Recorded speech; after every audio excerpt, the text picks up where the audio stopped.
Hello, welcome to Sumo Biology. So we are going to discuss C value and N value. What is C value in terms of DNA content and what is N value.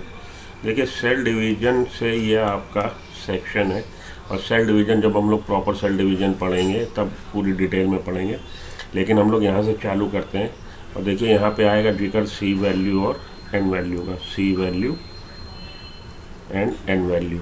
तो इसको हम समझने के लिए what is C value क्या होती है। जब हम डीएनए कंटेंट की बात कर रहे हो तो सी वैल्यू हम लोग किस कॉन्टेक्स्ट में बात करते हैं, या एन वैल्यू जो किसी सेल की बताई जाती वो क्या है। तो थोड़ा सा पीछे से मैं उठाता हूँ, क्वेश्चन आपको एक्सप्लेन करने की कोशिश करता हूँ। M phase starts with nuclear division. तो आप जानते हैं सेल डिवीज़न प्रॉपर को हम लोगों ने सेल डिवीज़न को दो पार्ट में बांटा है, इंटरफेस और एम फेस। इंटरफेस में आपके G1, S और G2 मिलेंगे और एम फेस में आपको प्रॉपर सेल डिवीजन मिलेगा जिनमें प्रोफेज, मेटाफेज, एनाफेज, टीलोफेज और आखिरी में आके साइटोकाइनेसिस और एक सेल से दो सेल्स बन जाएंगी। ठीक है जी। तो एम फेज स्टार्ट्स विथ मतलब proper cell division starts with nuclear division corresponding to separation of daughter chromosomes. Daughter chromosome separate हो जाएंगे and usually ends with the division of cytoplasm. The interphase, this one. Interphase is the phase when cell prepares itself for upcoming cell division. The interphase, though called the resting phase, is the time during which cell is preparing for upcoming cell division. So it is the time during which cell is preparing for division by undergoing both cell growth and DNA replication. तो ये interface में basically cell अपने को prepare कर रही है for upcoming cell division, और इसमें सेल ना केवल ग्रोथ करती है अपितु डीएनए रेप्लिकेट भी करती है in an orderly manner. The interphase is divided into three further phases, G1 phase, S phase, G2 phase. Okay, G1 phase correspond to the interval between mitosis and initiation of DNA replication. G1 phase, this is the interval between mitosis and initiation of DNA replication. During G1 phase, cell is metabolically active, continuously grow, but does not replicate its DNA. S phase or synthesis phase marks the period during which DNA synthesis or replication take place. So DNA replication occurs in S phase, synthesis phase. During this time, the amount of DNA per cell double.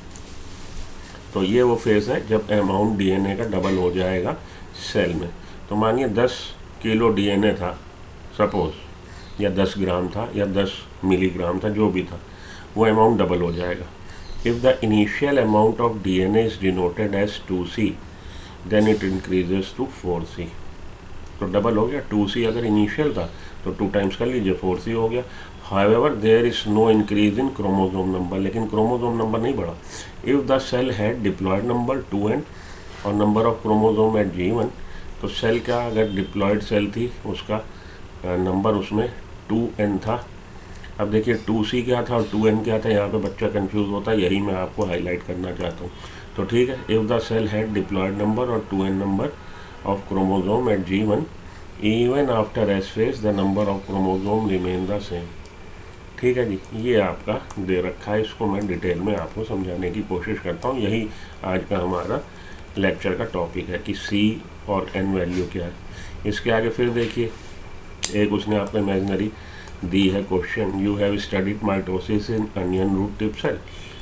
Onion root tip cell में कह रहा है it has 16 chromosome in each cell.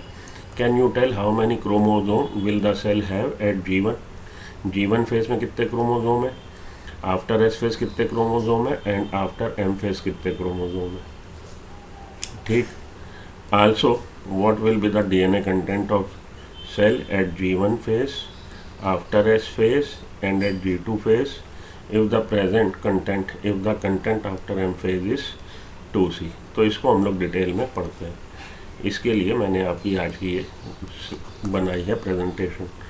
ये वाला question भी हम करने की कोशिश करते हैं। चलिए जी, तो सबसे पहले आपको पता हो what is C value and what is N value. कि सी जब बात कर रहे होते हैं तो सी वैल्यू क्या बताती है, और n जब बात कर रहे होते हैं तो n क्या डिनोट करता है। C value is the amount in picogram. तो सेल के अंदर जो कंटेंट है डीएनए उसका वेट बाई वेट कितना है, तो किलोग्राम मिलीग्राम में नहीं होगा, ग्राम में नहीं होगा, पिकोग्राम में होगा। Picogram of DNA contained with in a haploid nucleus. Haploid और डिप्लॉइड की अभी हम लोग आगे बात करेंगे तो आपको और क्लियर हो जाएगा। अभी आप ये मान लो C value 1C value is the amount of DNA in picogram, weight of DNA in picogram with in a haploid nucleus that is gamete. Gamete आपको पता है हैप्लॉइड होता है। और 1/2 the amount in a diploid somatic cell of a eukaryotic cell. या तो सी value बता रहा है कि गैमीट में कितना, हैप्लॉइड न्यूक्लियस में कितना डीएनए बाई वेट, या 1/2 हाफ द अमाउंट तो डिप्लॉइड सोमेटिक सेल में जितना होगा। तो डिप्लॉइड सोमेटिक सेल में डबल होगा तो उसका हाफ कर देंगे तो आपको सी वैल्यू निकल आएगी। अब एन वैल्यू क्या है, तो देखिए सी बता रहा है आपको amount of DNA in weight, amount of DNA content बता रहा है, वेट बता रहा उसका पिकोग्राम में। और सी वैल्यू 1C वैल्यू कहलाएगी अगर वो जो न्यूक्लियस है उसमें डीएनए कंटेंट 1N है। 2C कहलाएगी अगर 2N है। 3C कहलाएगी अगर 3N है। अब ये N क्या है, आइए N समझिए। N वैल्यू बताती है डीएनए, N वैल्यू बताता है आपका डीएनए कंटेंट में N वैल्यू बता रही है आपको number of genome present in a cell. Number of genome ये बता रहा है, number of genome. N value बताती है number of genome in the nucleus या इन द सेल। और जीनोम क्या है, what is genome? Genome is a complete set of chromosome. Genome is a complete set of chromosomes in which each and every chromosome is present in single number। तो ये genome बता रहा है एक पूरा सेट क्रोमोसोम का। जैसे हम लोगों में, ह्यूमन बीइंग में 46 क्रोमोसोम है टोटल इन ऑल, लेकिन सेट कितना है, एक सेट में 23 क्रोमोसोम होते हैं। तो ये 2N वैल्यू 46, 2N, 2 जीनोम है, एक जीनोम में 23 क्रोमोसोम है, 23 chromosome which we have inherited from our mother और फादर। तो एक N वैल्यू 1, एक पूरा सेट हमें हमारी मदर से मिला थ्रू एग, और एक हमें हमारे फादर से मिला थ्रू स्पर्म, और हमारे पास 2N वैल्यू 46 हो गई, number of chromosome 46, N value 2 है, 2 जीनोम है। तो एक सेट पूरा जो है वो 23 क्रोमोसोम से 23 क्रोमोसोम से बना। इसमें जो मैंने ये बात लिखी है each and every chromosome present in single number, इसका भी आप मीनिंग समझिए क्या। तो मानिए 23 क्रोमोसोम है 1 to 23, जिसमें 1 to 22 आपके ऑटोसोम है प्लस 1 सेक्स क्रोमोसोम है। अब इसमें यह नहीं हो सकता, ये कंप्लीट सेट में आप सेट बना रहे हैं 23 क्रोमोसोम का, ये नहीं हो सकता कि 16 नंबर का क्रोमोसोम मिसिंग हो और हम आपसे कहें इसकी जगह आप 17 नंबर की 2 कॉपी ले लो। मतलब 1 2 3 4 आपका 1 2 3 4 5 6 7 8 9 10 11 12 13 14 15 अप टू 15 और 16 is missing. And to compensate the deficit I offer you please take 2 copies of 17 number chromosome. ये नहीं हो सकता, वो कंप्लीट सेट नहीं कहलाएगा। कंप्लीट सेट तभी कहलाएगा जब 1 to 23 हर क्रोमोसोम की एक कॉपी आपके पास हो।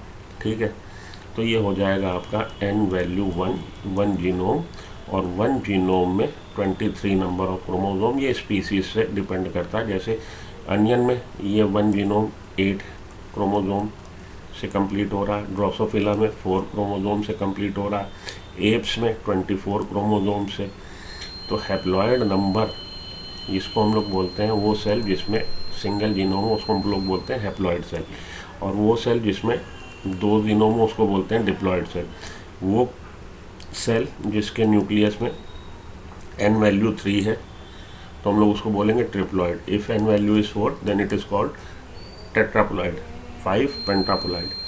तो according to the number of genome present in a cell it is considered either haploid, diploid, triploid, tetraploid, pentaploid, hexa, hepta. That is basically it is telling about the number of genome present in the nucleus. तो nucleus में number of genome बता रहा। ठीक है जी, अब समझ में आ गई बात। एन वैल्यू क्या होती है? N tells us about number of genome present in a nucleus of a cell. तो ये यहाँ पे जीनोम का बता रहा कि कितने जीनोम है। उसमें क्रोमोसोम वेरी कर सकते हैं अकॉर्डिंग टू द स्पीसीज। अब ऐसे मान लीजिए जैसे आप 12th की प्रिपरेशन कर रहे हो, तो आपको बायो की अगर सेट लेना हो, आप जाएँ बुक सेलर के पास, कहें मुझे 11th 12th की प्रिपरेशन करनी, नीट की preparation, please provide me a complete set of bio books for that. तो वो आपको क्लास 11 की, आप जानते हो एक ही वॉल्यूम है, 12 का एक ही वॉल्यूम है, 2 दे देगा। लेकिन अगर केमिस्ट्री या फिजिक्स ही लोगे तो 2 बुक से वो नहीं पूरा होगा कंप्लीट।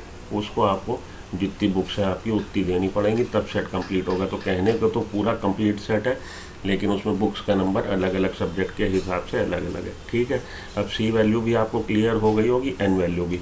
नहीं, सी वैल्यू नहीं क्लियर हुई, अभी समझ लीजिए। अगर एन की वैल्यू 1 है, 1 जीनोम प्रेजेंट है, तो उसका कंटेंट कितना है बाई वेट, ये तो जीनोम को बता दिया उसने। एन की वैल्यू 1, ह्यूमन बीइंग में 23 क्रोमोसोम। अब इन 23 क्रोमोसोम में डीएनए कंटेंट पिकोग्राम में कितना है, वो 1C वैल्यू कहलाएगी। लेकिन अगर एन की वैल्यू 2 है, 2 जीनोम प्रेजेंट है, तो 46 क्रोमोसोम है, तो उसमें डीएनए कंटेंट कितना होगा? बट नेचुरल इससे डबल हो जाएगा। अगर यहाँ पे 1 पिकोग्राम है तो यहाँ पे 2 हो जाएगा, क्योंकि 2 जीनोम प्रेजेंट है। तो ये एन की वैल्यू 2 है, अगर 2n, तो सी वैल्यू 2C होगी। एन की वैल्यू 1 है अगर, तो सी वैल्यू 1 होगी।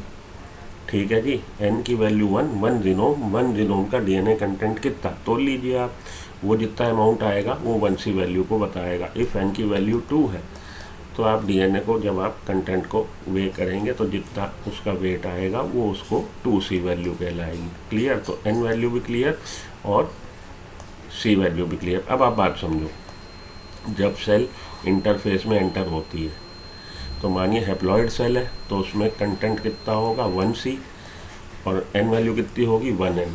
ठीक है, अब ये इंटरफेस में सेल एंटर हो गई। G1 में ये आपका 1C ही रहेगा, 1n ही रहेगा। एस फेज में क्या होगा? तो n की वैल्यू तो 1 ही रहेगी, लेकिन chromosome, number of chromosome, genome, number of chromosome तो उतना ही रहे, लेकिन डीएनए कंटेंट डबल हो गया। तो जैसे आपके पास 3 आम थे 1-1 किलो के, वो 3 ही आम रहे, लेकिन अब वो 2-2 किलो के हो गए। बात समझ में आई? मानिए in the beginning the mangoes you have are 3 and each mango is of 1 kg weight. After the completion of S phase, the number of mangoes will remain the same 3, but the amount of the weight of the mango get doubled. Now it is each of 2 kg. Okay, तो chromosome आप जानते हैं, chromosome में DNA molecule ने अपने को replicate कर लिया, और ये जो बन गया chromatid, it get attach to the, it remain attach to the centromere. तो ये आपको डुप्लीकेटेड क्रोमोसोम ऐसा दिखाई देगा। ये एक क्रोमेटिड है, ये दूसरा क्रोमेटिड है, ये दोनों एक दूसरे के सिस्टर क्रोमेटिड है। क्रोमोसोम नंबर तो वही रहा, तो 1n था अगर जब सेल एंटर हुई है, वो 1n ही रहा। उस समय 1n था, और जब एंटर हुई सेल इनिशियली, मानिए हैप्लॉइड सेल थी, तो कंटेंट उसका जीनोम 1n था। जब G1 फेज से S फेज में एंटर हुई, इन द बिगनिंग 1n था, और डीएनए कंटेंट 1C था। But after completion of S phase, तो क्रोमोसोम नंबर तो वही रहे, 1n ही रहा, लेकिन C अमाउंट डबल हो गया, 2C हो गया।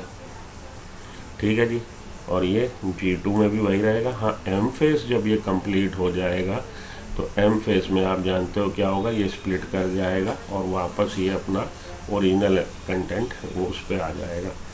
ठीक है, ये आपका माइटोटिक या मियोसिस डिवीजन में, अलग अलग डिवीजन में अलग अलग हैपनिंग है, तो उसको हम लोग देख लेते हैं। सी वैल्यू भी आप समझ गए, एन वैल्यू भी अब आप समझ गए हो।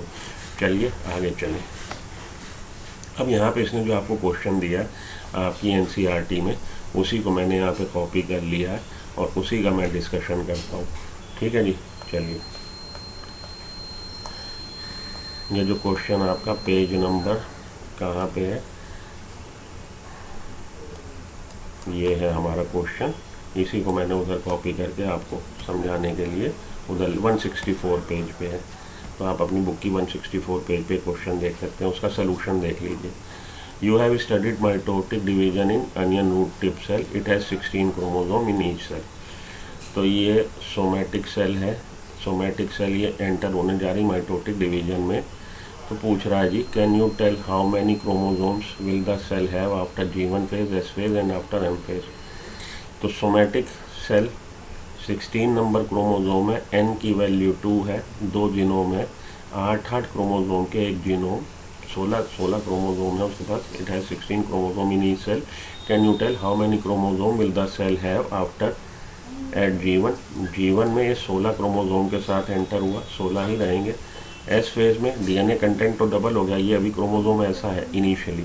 एस फेज में इसने अपनी रेप्लिका बना ली और रेप्लिकेटेड जो है इसका मॉलिक्यूल वो ऐसा है अब,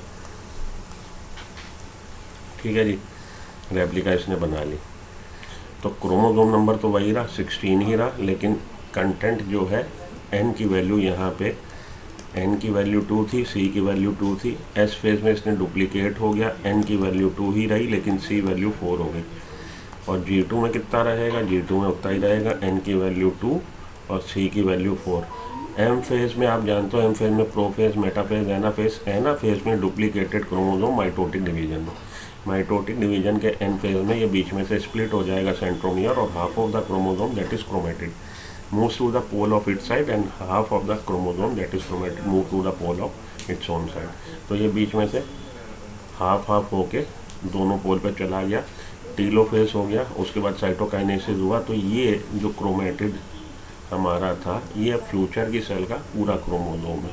तो क्रोमोसोम नंबर वापस फिर से 16 हो गए, ठीक, क्योंकि ये बीच में से कट गया।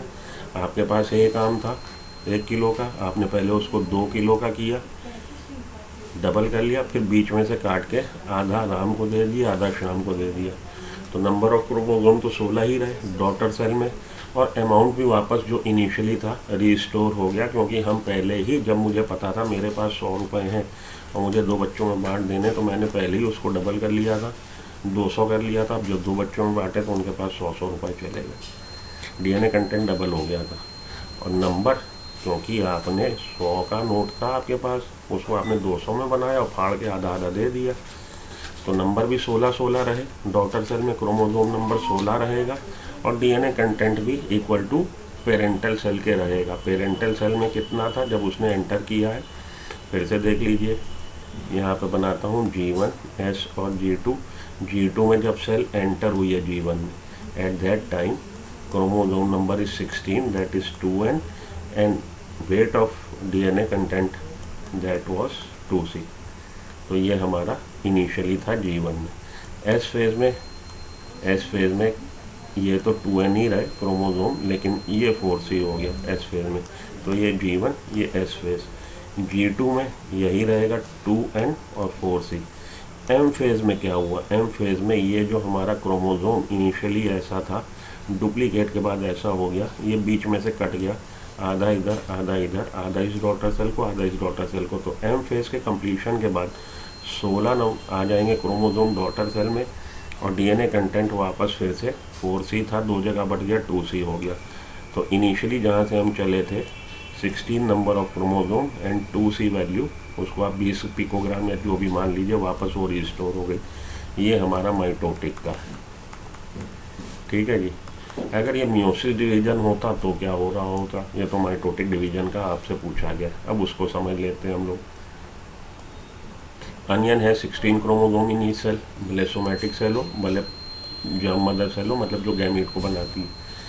तो डिप्लॉयड सेल में ही मियोसिस डिवीजन होता है। तो 16 क्रोमोसोम है और मियोसिस में एंटर हुआ इस बार माइटोटिक ने, it undergo meiosis division. Can you tell how many chromosome will the cell have at G1, S and M phase. तो इनिशियली जो हमारा हो रहा है, आप जानते हैं इसमें होमोलोगस क्रोमोसोम सेपरेट हो जाते हैं मियोसिस 1 में। तो मियोसिस 1 में अब आप समझिए G1 में जब ये आई है सेल, S और G2 में और M फेज, तो G1 में जब एंटर हुई है तब 2C वैल्यू है उसका डीएनए कंटेंट और 2N है वैल्यू जीनोम की। एस फेज़ में ये 4C हो गया और ये 2N ही रहा, यहाँ पे वही रहेगा 4C और 2N। M फेज़ में, अब यहाँ पे M फेज़ में आप जानते हैं होमोलोगस क्रोमोसोम, पूरे का पूरा क्रोमोसोम इधर चला जाएगा, पूरे का पूरा क्रोमोसोम इधर चला जाएगा।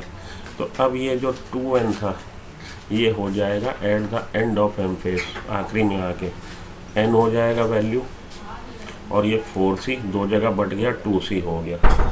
ठीक है, M phase meiosis first complete होने के बाद जो दो पेरेंट डॉटर सेल बनी है उसमें N और 2C हो गया, हाफ जीनोम हो गया, आधा पूरे का पूरा क्रोमोसोम इधर आ गया है और इधर पूरे का पूरा क्रोमोसोम चला गया। तो N वैल्यू हो गई हाफ, इनिशियली से इनिशियली थी 2C हो गई हाफ, और क्योंकि कंटेंट भी जो पूरा कंटेंट था वो भी आधा इधर आधा उधर हो गया तो 2C हो गई।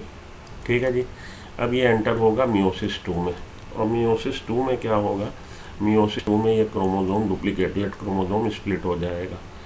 तो मियोसिस 2 में जब ये एंटर हुआ है उस समय इसके पास है N और 2C, और मियोसिस 2 कंप्लीट होने के बाद जो दो डॉटर सेल बनेंगी उसमें हो जाएगा N और C।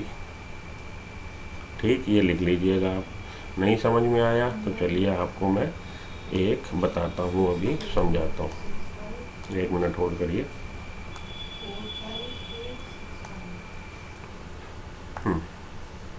देखिए मियोसिस की अब हम लोग बात करें, मियोसिस फर्स्ट और इधर मियोसिस 2। मियोसिस में जब एंटर हुई है सेल ये अनियन की, तो 16 क्रोमोसोम लेके एंटर हुई है। ठीक है, G1 S G2 और ये at the completion of M phase.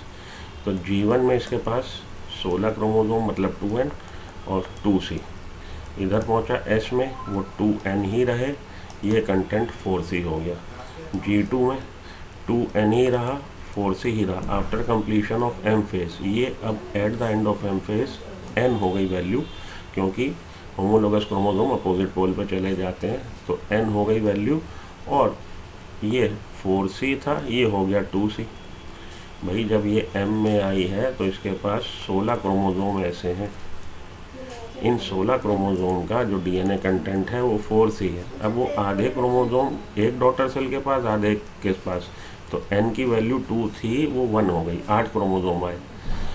और क्योंकि 16 क्रोमोसोम का जो DNA कंटेंट था वो था 4C, तो वो अब हो गया 2C, आधे क्रोमोसोम इधर आधे क्रोमोसोम इधर। तो मियोसिस फर्स्ट कंप्लीट होने के बाद N और 2C है। अब मियोसिस 2 में जब सेल एंटर हो रही है तो लेके आ रही है N और 2C। अब DNA इसमें डुप्लीकेशन नहीं होगा, मियोसिस 2 में DNA डुप्लीकेशन नहीं होता। इसमें प्रोफेज, मेटाफेज, एनाफेज, टेलोफेज आपका मियोसिस 2 का। प्रोफेज में आपका leptotene, zygotene, pachytene, diplotene, diakinesis, और फाइनली प्रोफेज के बाद मेटाफेज, एनाफेज, टेलोफेज, और फाइनली साइटोकाइनेसिस।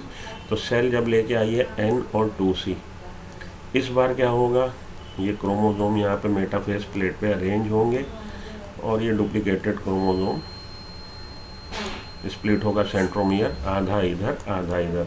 तो N की वैल्यू तो जब ये कंप्लीट हो जाएगा मियोसिस 2, तो N की वैल्यू तो N ही रहेगी, नंबर ऑफ क्रोमोसोम उतना ही रहेगा, सिंगल सिंगल जीनोम। क्योंकि आपके पास एक काम था 2 किलो का, आपने आधा काट के इसको दे दिया, आधा काट के इसको दे दिया, जो डॉटर सेल बनने जा रही, तो N की वैल्यू तो वही रही डॉटर सेल में 1।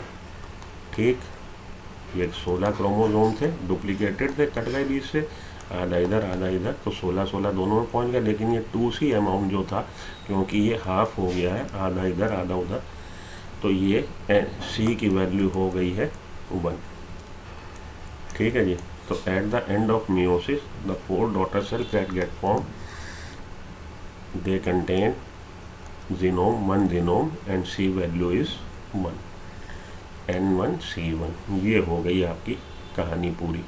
तो ये है आपका N और C का फंडा, जिससे रिलेटेड क्वेश्चन आपको आ जाते हैं। मेरे ख्याल से अब आप समझ गए होंगे कि C वैल्यू बता रही है DNA amount in picogram, N बता रहा है number of genome present in a cell. I hope कि आपको ये N और C का फंडा क्लियर हुआ होगा। तो अगर आपको पसंद आया हो तो वीडियो को लाइक कर दीजिए, चैनल को सब्सक्राइब कर लीजिए, ताकि इसी तरह के आपसे बातें मैं करता रहूं और आपकी प्रिपरेशन नीट की करवाता रहूं। तो आपको कभी भी कोई क्वेश्चन आ जाएगा NC वैल्यू का, आप मेरे ख्याल से कर देंगे। मिलते हैं ब्रेक के बाद। Till then good luck, good bye, have a nice day, thank you.